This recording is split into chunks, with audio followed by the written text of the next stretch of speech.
हे नवऱ्याला फोन लावून बघते कुठे काय माहिती. अरे बाप, बायकोचा फोन आलाय. हा बोल ना बायको.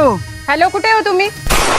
अगं बायको, इकडे प्रोझोन मालकडे लय पाऊस पडायला लागलाय आणि मी पावसात फसलोय. पावसात फसले का एखाद्या बाईच्या नादात फसले? हे देवा, एक वेळ मी पावसात वाहून वाहून मरून जाईल, पण माझ्या बायकोला अजिबात विश्वास येणार नाही. बाईच्या बाबतीत तर अजिबात विश्वास बसणार नाही तुमच्यावर. कुत्र्याचं शेपूट वाकडं ते वाकडत. बरं जाऊ दे, भिजतो मग आता पावसामध्ये. हो दे मग मला सर्दी खोकला आणि सॉरी सॉरी सॉरी, चुकलंच माझं.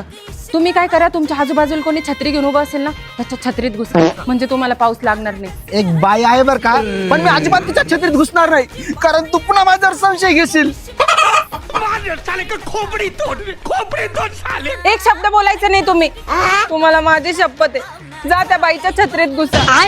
ओ ताई, मी तुमच्या पुढे पदर पसरते, माझ्या नवऱ्याला सांभाळा. अहो ताई, तुम्ही अजिबात काळजी करू नका. तुमचा नवरा माझा नवरा. काय? तुमचा नवरा माझी जबाबदारी. बायको, लय मोठा पाऊस यायला लागलाय, फार गारा पडायला गारा आणि इजा चमकायला लागल्यात. अरे बाप, नाल्याला तर पाणी आलं पाणी. बायको, एक मग डायरेक्ट माझ्याकडे यायला लागली. बायको, मला मगर खाती खाती मरतो मी मरतो.